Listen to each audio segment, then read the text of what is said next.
Sorry for the really bad lighting, but we are in like 3 days of like a tropical storm warning here, so we've been having some kind of bad weather. Little guy is sleeping right next to me, and I am 3 weeks postpartum. Um, definitely, hold on, here he is. He's sleeping here. Definitely starting to feel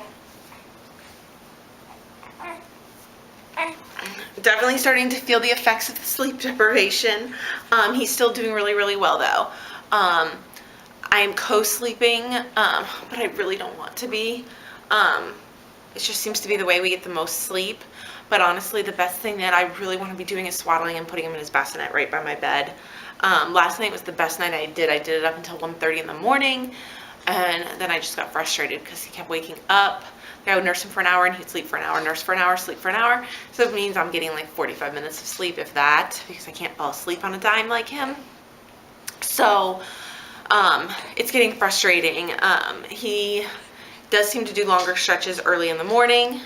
Once we're up, like 7 to 10, he'll sleep or something. So if I could get him to do that at night, that would be better. But I still think, at this stage, their days and nights are all confused. Just trying to get him on kind of schedule, onto the days and nights. But I just think that takes time. So I am much more patient this round than I was with my first son, because I know it ends. You feel like you've grown a third arm because they're attached to you all the time. But I know from looking back with my son, it goes so fast. And this might be my last baby, so I'm just trying to really, really enjoy it. My bleeding, I have had days where I've had no bleeding, and then I've had days where I need a panty liner, and then like today, just a lot more heavier, where I actually need a pad. So I'm getting over that and sick of that. And it makes me think of my son, when he's wearing a diaper that's constantly irritating him, around his poor little legs. And I'm like, that's how I feel with the pads. I'm so sick of wearing a pad or a panty liner or something just to irritate me there. But that is part of it. Let's see, what else do I have? I've been trying to keep track of his feeding schedule. He pretty much feeds on demand right now, but it's almost 3 hours apart, except for sometimes it's 2 hours apart and sometimes it's 4 hours apart. But getting him to nurse quicker, I can't wait for that to happen. Because right now he stays on for like an hour. But I remember when my son got a bigger mouth and a little stronger, and he was on for like no time at all. It would be like literally 15 minutes, and he was done with both sides. Let's see. He's looking cross-eyed. When he tries to look, it's like he's trying to focus on you, but he's totally cross-eyed. At first, it kind of freaked us out, but we Googled it, and apparently it's normal. I don't remember my first son doing that. I did get the mini pill prescription last week at the midwife. I did not fill it yet, and I probably won't. Last time, I swear it messed up my supply last time. I've heard people say it doesn't. This time she did volunteer that it could mess up my supply. So that made me think, I'm pretty sure it did last time anyway. So I kind of already knew that. My mother-in-law was here, and she loves to stick a pacifier in his mouth. I kind of had to hide it eventually because she will sit here and hold it in his mouth all day long. And the downside of that is then that night, he expected me to hold either the boob or the pacifier in his mouth all night long. And honestly, he really has not used a pacifier, and he's kind of spit it out more than anything.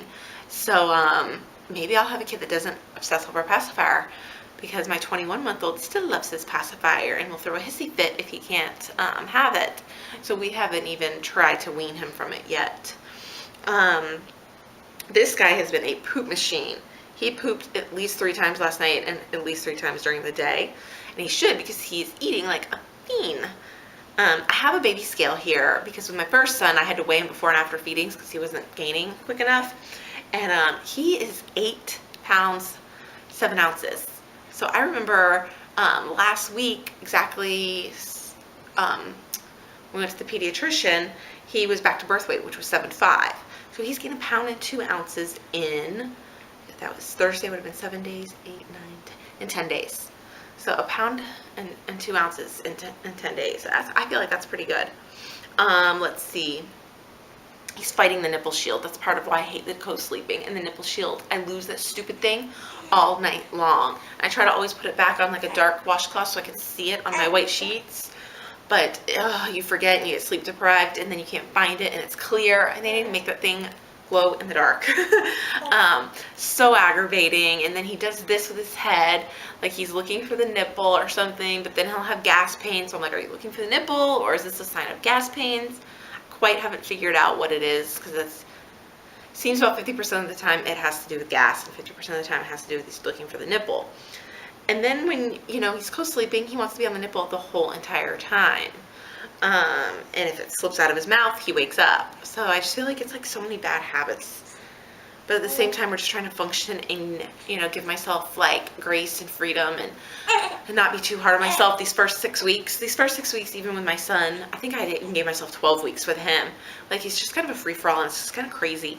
So it's not like you're worried about habits and you're just trying to survive. You're in survival mode.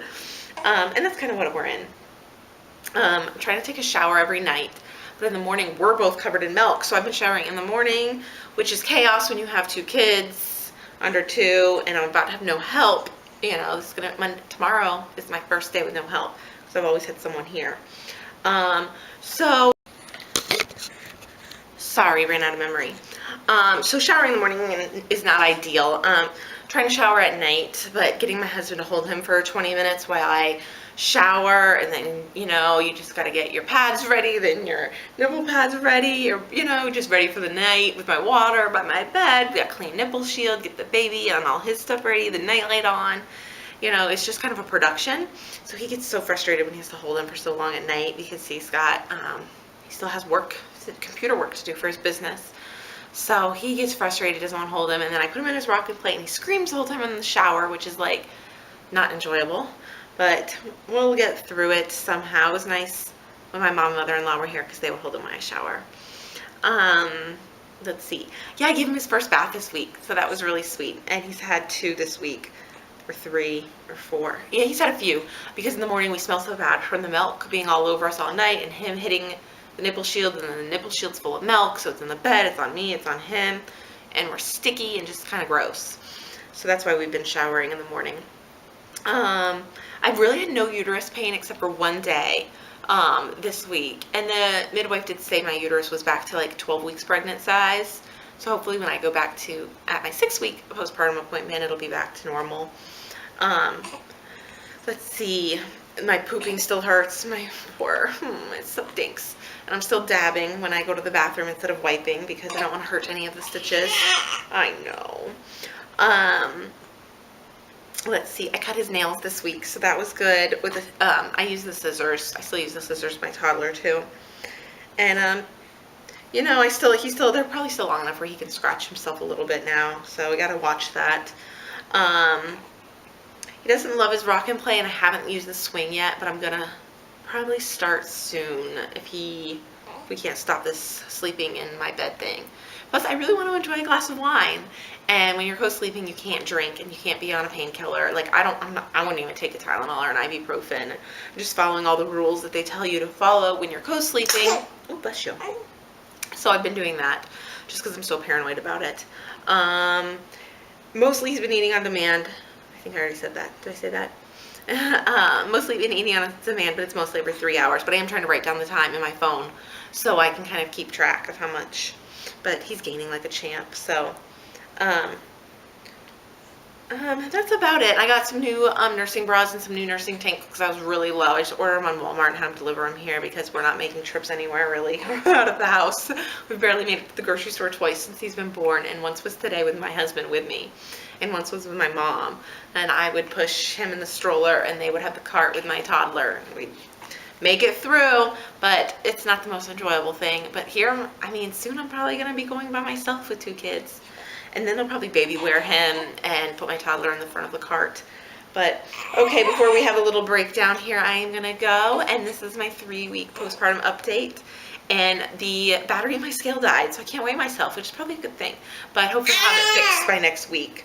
I'll see you guys at 4 weeks postpartum. Bye.